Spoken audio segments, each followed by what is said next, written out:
An elderly woman refuses to care for her black grandson in the hospital, claiming he is impure and does not share the same skin color as the family. But then something unexpected happens. Laura had always been known for her firm stance and unshakable beliefs, characteristics that shaped her relationship with the world and above all with her own family. A mother of 2 children, Sharon and Kenneth, she was dedicated to preserving what she called family purity, a concept she upheld with conviction and expressed in harsh statements, often filled with prejudice. Her worldview, based on rigid traditions, rarely allowed for changes or concessions. So when Sharon decided to marry a black man, Laura reacted strongly, declaring that the union would compromise the family legacy and that the grandchildren from that relationship would be unworthy of carrying her blood. Laura's words left deep scars, and her relationship with Sharon became distant. Still, Sharon tried to maintain some connection, occasionally bringing her husband and years later her young son Kevin to visit. However, Laura was rarely welcoming. Kevin, the grandson of the woman who prided herself on her inflexible beliefs, was frequently the target of cold stares and cutting remarks, which the family ignored for the sake of peace. The afternoon at Sharon's house went by like any other. After lunch, she was in the kitchen clearing the plates from the table while Kevin finished eating a piece of cake. He was restless, clearly eager to leave. "Mom, I'm going to the park. The guys are waiting for me there," he said, pushing his empty plate forward. Sharon dried her hands on the dish towel and looked at her son. "All right, but be careful on the street. Pay attention when crossing and don't ride your bike too fast. And no staying out too late, understand?" "Got it, Mom, got it," Kevin said, already standing up. He flashed a wide smile and ran toward the door. "Bye, Mom," he shouted as he grabbed his bike from the yard. "Bye, Kevin. Be careful," Sharon responded, sighing as she returned her focus to the pile of dishes. Kevin pedaled energetically, the wind blowing in his face. He was excited to meet his friends at the park. He rode down the streets confidently, already familiar with the route. As he hummed a tune, distracted, he approached a busy intersection. He glanced quickly to the sides, but didn't see the car speeding towards him. The sound of a loud horn sliced through the air, followed by the screech of tires and the sickening thud of metal hitting the bicycle. Kevin was thrown forward, his body rolling across the asphalt. The bike was destroyed, bent at an impossible angle. People around screamed. A man ran to help. "Oh my God, kid, someone call an ambulance," he said, kneeling beside Kevin, who was unconscious. The car driver rushed out, his hands shaking. "I didn't see him. He appeared out of nowhere," he explained desperately. "Please, call for help." Meanwhile, at Sharon's house, the phone rang. She was in her room, changing clothes to go to work. She grabbed her cell phone quickly and furrowed her brow upon seeing an unknown number. "Hello," she answered, her tone curious. "Mrs. Sharon? This is the city emergency room. Your son, Kevin, had a bike accident. He's being treated right now. We need you to come immediately," said the voice on the other end, calm but urgent. Sharon froze, as if time had stopped. "What? How? What happened to my son? Is he okay?" she asked, her voice trembling. "He was hit by a car, Ma'am. He's unconscious. We're doing all necessary tests. Please come as soon as possible," the nurse replied. Sharon dropped the coat she was holding. I'm coming right now," she said, hanging up and rushing to grab her bag and keys. On the way to the hospital, her hands trembled so much that she could barely hold the steering wheel. "Please let him be okay, please, God," she murmured, tears streaming down her face. When she arrived at the hospital, a nurse quickly led her through the hallways. "Your son is in the emergency room. He suffered multiple injuries, but we're doing everything we can to stabilize him," said the nurse, as Sharon followed her like someone in a confused and desperate dream. Her hands shook and her heart pounded in her ears. Upon entering the room, Sharon stopped suddenly, unable to take another step. What she saw in front of her seemed like a scene from a nightmare. Kevin was lying in bed, tubes connected to his nose and mouth. A monitor beeped beside him, recording irregular heartbeats. A large bandage was wrapped around his head. His right arm was immobilized, held in a cast, and his left leg was propped up with a metal brace. Kevin's face, once full of life, was almost unrecognizable, covered in scratches and deep bruises. "Kevin!" Sharon screamed, her voice full of despair, covering her mouth with her hands as the tears poured from her eyes. Her legs buckled and she fell to her knees beside the bed, unable to stop crying. "Oh God, my son! No, this can't be. My love, what have they done to you?" she murmured, sobbing. She reached out her trembling hand to hold his, but recoiled when she saw his fingers covered in small cuts and bruises. "I'm here, Kevin. I'm here," she said, even though she knew he couldn't hear her. The nurse touched her shoulder. "Mom, he's stable, but in critical condition. He suffered a severe leg fracture, a concussion, and other injuries. We're monitoring him closely, but he needs to rest now." Sharon nodded, though her legs seemed to no longer obey her. With hesitant steps, she left the room, leaning against the hallway wall. She took her cell phone with trembling hands and searched for her husband George's number, who was on a work trip on the other side of the world.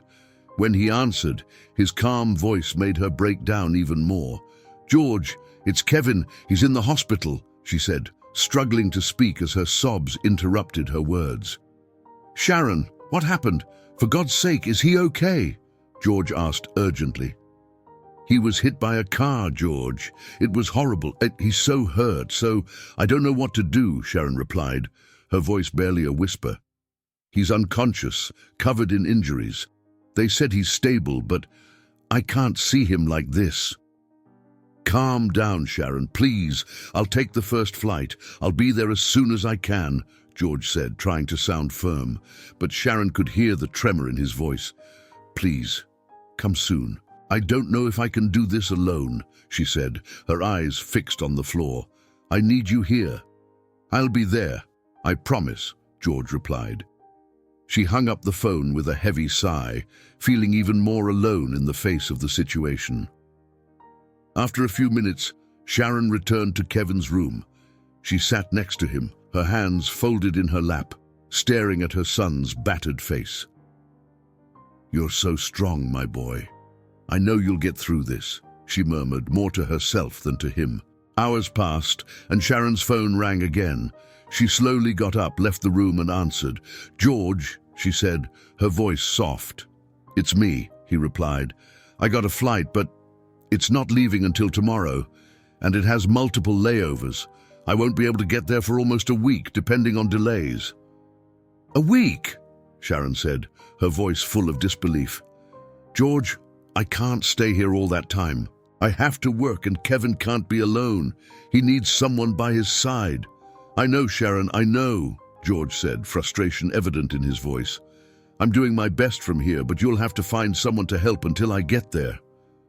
"Find someone," Sharon said, her voice cracking as exhaustion and desperation began to mix. "Who?" "I don't know what to do, George. I don't know." "It'll be okay, Sharon.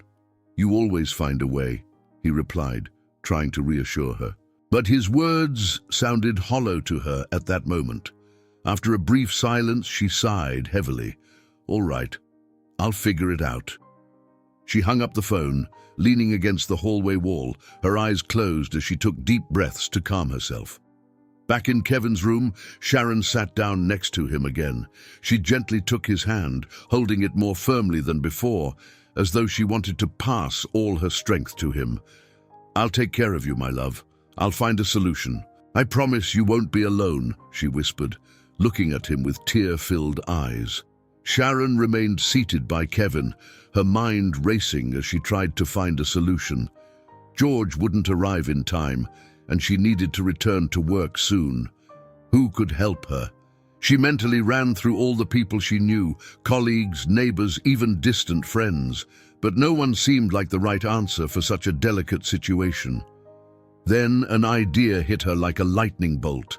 Laura, her mother. Despite everything, the prejudice, the harsh words, and their complicated relationship, Laura had plenty of time on her hands. She always complained about loneliness, and Kevin was her grandchild after all.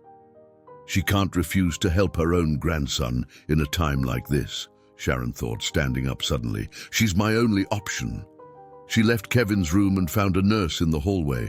Please, could you keep an eye on him?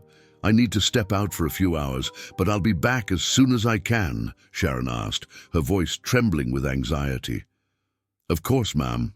Don't worry, we'll take good care of him, the nurse responded with a professional smile.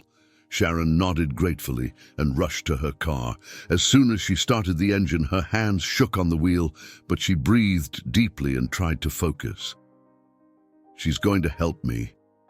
She has to help me, she repeated to herself as she drove. When she finally arrived at Laura's house, she got out of the car quickly and knocked on the door forcefully, her heart racing. It took a few seconds for Laura to open the door. The elderly woman had a stern expression, but there was a hint of surprise when she saw her daughter. Sharon, what are you doing here at this hour? She asked, furrowing her brow. Before Laura could say anything else, Sharon entered the house, driven by a mixture of urgency and desperation. Mom, I need your help, she said, her voice already full of emotion. Laura slowly closed the door and turned to face her daughter. My help? What's going on? She asked suspiciously. Sharon began to speak quickly, her words tumbling over each other. It's Kevin, Mom. He had a bike accident. It was horrible. He's in the hospital now, unconscious, badly hurt. George can't get back for a week and I need to work. I can't leave my son alone in that room. I thought maybe you could stay with him. Please, Mom, he needs someone there. He needs support. Laura crossed her arms, glaring at Sharon with a look of disdain that radiated prejudice before she even spoke. An accident? Well, I'm sorry for him, but honestly, Sharon, what do you want me to do? This has nothing to do with me. Sharon stood there, stunned as if her mother had just spoken nonsense. Mum, how is this not your problem? Kevin is your grandson. He's in the hospital, alone, injured, fighting to recover. How can you act like this doesn't matter? Laura narrowed her eyes, her voice dripping with venom. He's not my grandson, Sharon. I've told you before, and I'll say it again. This child is the result of a choice you made against my wishes. You decided to stain our blood by bringing that man into our family. So no, don't expect me to feel any obligation toward that boy. Sharon's words hit her like a punch. For a moment, she lost her voice, but then she shook her head, incredulous. Stain our blood?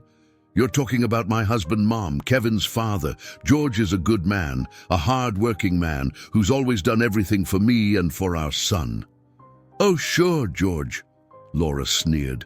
That man, a foreigner, an intruder. The moment you brought that black man into this house, I knew nothing good would come of it. He doesn't belong to us, Sharon. He never did. This is disgusting, Mom, Sharon shouted, her voice rising with indignation. You don't even know him. You never gave him a chance, never cared about who he really is. I don't need to know anything more than what I see, Laura retorted, pointing an accusing finger. Look at him. Look at that boy. He doesn't look like us. He's a living reminder of the wrong choices you made. Every time I see that boy, I wonder how you could sink so low. Sharon's eyes filled with tears, but her voice came out firm. Kevin is a wonderful child, Mom. He's kind, smart, curious, and he's your grandson, whether you like it or not. Laura laughed, a cold and empty sound. My grandson? Don't make me laugh, Sharon. You know very well he's not like us. That dark skin, that hair. He'll never fit in.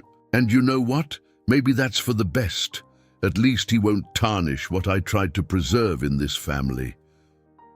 "How can you be so cruel?" Sharon screamed, tears now flowing freely down her face. "You're talking about a child who's lying in a hospital, hurt and vulnerable, while you spew all this hate and venom. How can you live with yourself?" "I live very well, thank you," Laura replied coldly. "And I'll keep living without getting involved in this chaos you created. You made your choices, Sharon. Now deal with the consequences." "Deal with the consequences," Sharon said bitterly. "The only consequences here are the hate and loneliness you're bringing upon yourself, Mom. It's not Kevin who's going to suffer from your refusal. It's you, because one day you'll realize what you've lost." "I haven't lost anything," Laura said firmly. "You're the one who chose to distance yourself. I always said our family needed to preserve itself. You chose to ignore that and brought that man into our lives. So don't ask me to accept something that goes against everything I believe." Sharon took a deep breath, trying to find calm amidst the whirlwind of emotions taking over her. "You say you believe in family, but all you do is destroy ours. You think you're protecting something valuable, but all you have are outdated prejudices and a heart full of bitterness." "I'm protecting our family's history," Laura shouted, raising her voice. "You don't understand. People like us have a legacy you threw away when you chose that man and had that child. Don't come here asking me to participate in this." Sharon looked at Laura with a mixture of sadness and contempt. "You always talk about legacy, but you don't know what it really means. Legacy isn't blood or skin color. Legacy is the love we pass on to the next generations. And you failed completely at that, Mom." For a moment, silence filled the room. Laura remained still, her eyes cold as stone. Sharon grabbed her bag, wiped her face with the sleeve of her shirt, and headed for the door. Before she left, she turned one last time. "You know, Mom, I had hoped that, at least for Kevin, you could show a little humanity, but now I see you don't have any of that. And you know what? My family is too good for you." Laura, stubborn, remained unwavering. Sharon opened the door and left, the sound of the door slamming echoing through the empty room. After leaving Laura's house, Sharon got into the car and slammed the door shut. Her breath was heavy, her heart still racing from the argument with her mother. The cruel words and venom in Laura's tone kept echoing in her mind. She gripped the wheel tightly, her eyes fixed on the road as she tried to calm down. For a few minutes she stayed there, motionless, thinking about who else could help her. Then she remembered Kenneth, her younger brother. He had always been different from their mother, a good, kind person who never showed any prejudice. "Kenneth will help me. He won't turn his back on his nephew," she thought, wiping her tears and starting the car. Kenneth's house wasn't far, and Sharon reached it in a few minutes. She parked hurriedly, got out of the car and ran to the door, knocking urgently. It didn't take long for Kenneth to appear with a surprised look. "Sharon, what's wrong? Are you okay?" he asked, concerned when he saw her tear-streaked face. "Kenneth, I need help," Sharon said, her voice still choked, not waiting for him to say anything else. "Please let me in. I need to talk to you." "Of course, come in," he replied, stepping aside for her to pass. As soon as he closed the door, he turned to face her. "What happened? You're making me worried." Sharon sat on the couch and took a deep breath, trying to organize the words she needed to say. Kenneth, still standing, looked at her with evident concern, waiting for her to explain what was going on. "Kenneth, I don't even know where to start," she said, wiping her face, still marked by tears. "This afternoon, Kevin went out to the park on his bike, but he was hit by a car." Her voice broke on the last word, and Kenneth's eyes widened as he crouched down beside his sister. "Hit by a car? What do you mean, Sharon? Is he okay?"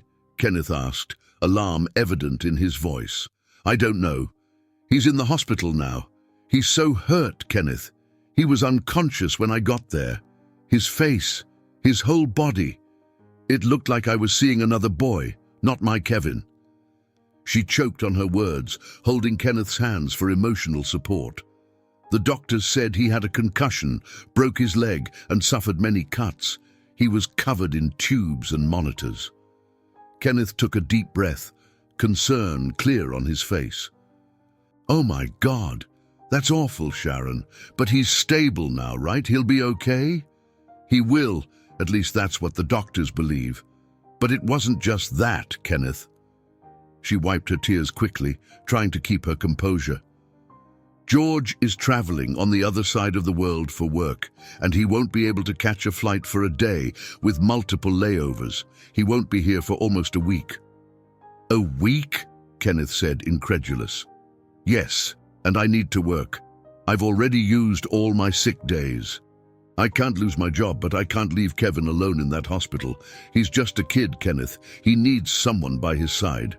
I didn't know what to do, so I went to talk to Mom." Sharon paused, the weight of her next words hanging in the air. "You went to Mom?" Kenneth asked, surprised. "And what did she say?" Sharon closed her eyes and took a deep breath before continuing. She said it wasn't her problem. She said, "Kevin, that my son isn't like us, that he's a reminder of my wrong choices, that she can't accept him." Kenneth blinked, shocked. "She said that? About Kevin?" "Yes, she called Kevin impure." Sharon almost spat the word, as if she didn't want it to stay in the air. "She said our family had a legacy, and that I ruined everything by marrying George, that Kevin doesn't belong to us because of his skin color." She paused and looked directly at Kenneth. "She said she'll never accept him." Kenneth shook his head slowly in disbelief. "I always knew Mom had her prejudices, Sharon, always. But this, refusing to help an injured boy, her own grandson, that goes way beyond what I could have imagined. This is sick. It's cruel." "I don't know what to do, Kenneth. I'm lost. I can't do this alone." Sharon's voice faltered as she looked at her brother, hoping for some hope. Kenneth breathed deeply, sitting up straighter on the couch. "Sharon, you're never alone. I'll help you. No matter what Mom thinks or says, Kevin is my nephew, and he's part of our family. That's all that matters to me." Sharon's eyes filled with tears again, but this time it was tears of relief. "Thank you, Kenneth. I didn't know who else to turn to. Thank you so much." Kenneth held her hands firmly. "No need to thank me. That's what we do for those we love. And honestly, I think it's time for me and my family to distance ourselves from Mom. If she's capable of saying such things about Kevin, what's stopping her from saying something similar in front of my kids? I don't want them growing up hearing that kind of poison." "Do you really think so, Kenneth?" Sharon asked, surprised. "Yes, I do," he replied firmly. "Mom may have raised me, but that doesn't mean I agree with her views. What she's doing is wrong, and I won't let it affect my family." He stood up and called for his wife. "Cynthia, can you come here, please?" Cynthia entered the room, drying her hands on her apron, and looked at them with concern. "What happened? Why the heavy mood?" Kenneth explained everything to Cynthia, from Kevin's accident to Laura's cruel reaction. As she listened, Cynthia's eyes widened and she covered her mouth with her hands. "Oh my God, that's awful. How could she be like this? Kevin is just a boy." "I know," Kenneth said, "but now we need to focus on helping Sharon and Kevin. Cynthia, can you go to the hospital and stay with him for a few days, until George gets back?" "Of course I will," Cynthia replied without hesitation. "I'll do whatever it takes. Kevin won't be alone." Sharon stood up and hugged Cynthia tightly. "Thank you, Cynthia. I'll never forget this. You're saving my life and my son's." Kenneth joined the hug, embracing both women. "This is what matters, Sharon. We're family. We always will be." In the following days, Cynthia cared for Kevin with dedication, and Sharon was able to organize her work responsibilities. When George finally arrived, exhausted but relieved, he joined his wife and brother-in-law in caring for their son. Over time, Kevin began to improve, regaining his energy and smile. A few weeks later, he was discharged, and the family celebrated his recovery with a dinner at Kenneth's house.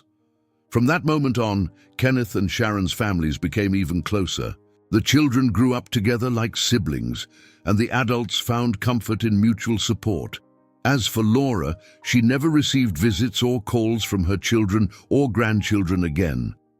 At first, she justified their silence as an act of stubbornness or disrespect. "They don't understand family values," she murmured to herself, as if that was enough to calm the growing emptiness in her life. But as the days turned into weeks and the weeks into years, the absence began to weigh more than the pride she had always carried. The old photographs on the shelf were all that remained for Laura, and she began to look at them more often. There was a picture of Sharon and Kenneth as young children, smiling beside her and their late father. "Where did I go wrong?" she asked aloud, but without the courage to face the answer. Her days became long and monotonous. The clock on the wall ticked, marking time that seemed to never pass, and the silence of the house, once comfortable, now sounded like a constant accusation. At night, Laura often dreamed of Kevin. She saw her grandson running in the park, laughing, calling out to her. She would wake up with tears in her eyes, her heart tight with a feeling she had avoided for so long: regret. She wondered what her life would have been like if she had opened her arms to him, to Sharon, to George. She could have participated in birthdays, family dinners, moments of happiness that now seemed distant and unattainable. In her final days, Laura began to realize that her values were nothing more than a mask for fear and prejudice. She recognized too late that her choices had led her to complete loneliness. The memories of her children and grandchildren became both a consolation and a punishment, a window into a life that could have been filled with love, but which she had rejected. When Laura passed away, she was surrounded only by these memories and the weight of her decisions. However, the family legacy she had tried to deny continued to live on, not in her name, but in the bonds of love and unity that Kenneth, Sharon, and their families had built together. And so, the true family legacy prevailed, based on affection and acceptance, not blood or the prejudices of the past. If you enjoyed this story, don't forget to subscribe to the channel, leave a comment, give it a like, and activate the notification bell so you don't miss any of our upcoming videos. See you in the next story.